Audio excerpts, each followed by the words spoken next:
Diana, the Huntress of the Eternal Moon.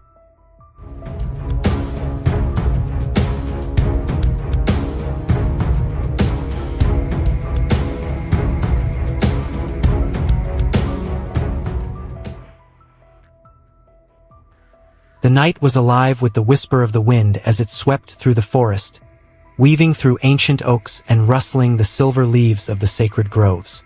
Under the gaze of the full moon, Diana, the goddess of the hunt, moved silently through the wilderness.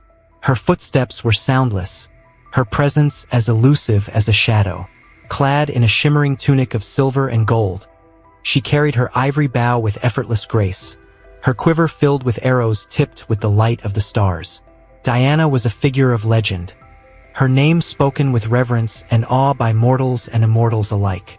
She was protector of the wilds, guardian of creatures great and small, and a relentless seeker of justice. Yet, for all her power, she cherished solitude. The wilderness was her domain, the moon her constant companion, casting its pale glow upon her every step. One fateful night, as Diana roamed the dense forest, her keen ears caught the faintest cry. It was the sound of distress, a plaintive call that echoed through the trees. She followed the sound, her sharp eyes scanning the shadows until she came upon a clearing where a young stag lay trapped, its delicate leg caught in the cruel snare of a poacher. Diana's heart burned with anger. The forest was her sanctuary, and its creatures were under her protection. Kneeling beside the terrified animal, she murmured soothing words, her touch gentle as she untangled the trap. The stag's wide, frightened eyes met hers, and in that moment, a bond was formed. The creature seemed to understand that it was safe, for it stood unsteadily, then nuzzled her hand in gratitude before vanishing into the underbrush. But Diana's fury was not so easily quelled. She would find the one who had set the trap and ensure they learned the price of their cruelty. Summoning her hounds, sleek, powerful beasts with fur as white as snow, she set off, their noses to the ground, following the scent of iron and human malice. The trail led her deeper into the woods, to a camp hidden beneath the canopy of ancient trees.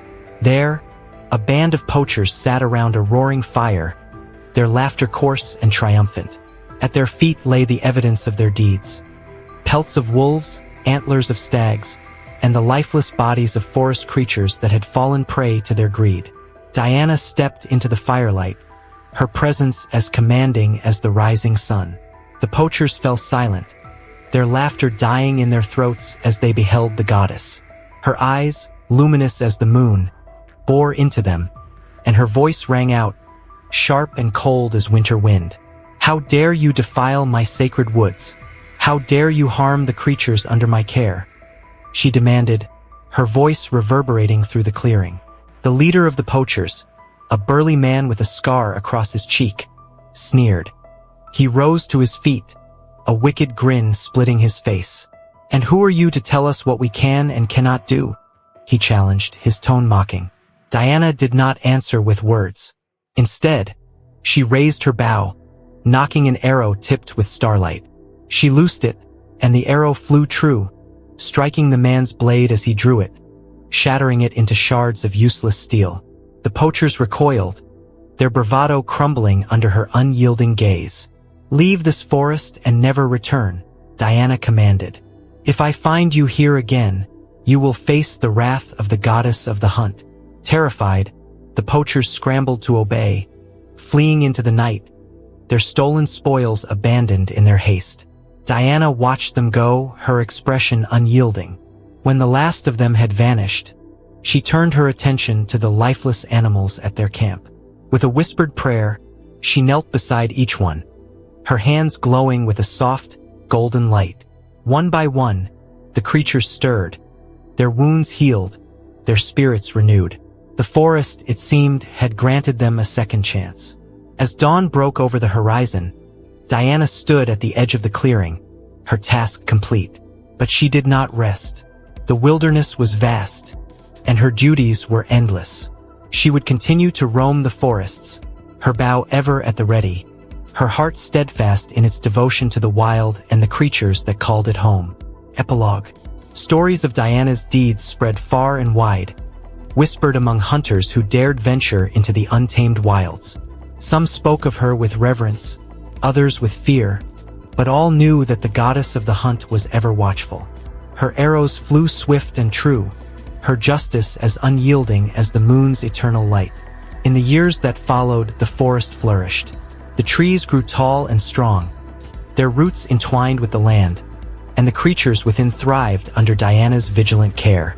And on nights when the moon was full, travelers would sometimes catch a glimpse of a silver-clad figure moving silently through the trees, her hounds at her side, her bow gleaming like a promise.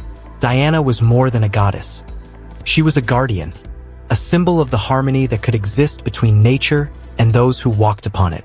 Her legend endured, a reminder that even in the darkest of nights, there was a light that would not falter.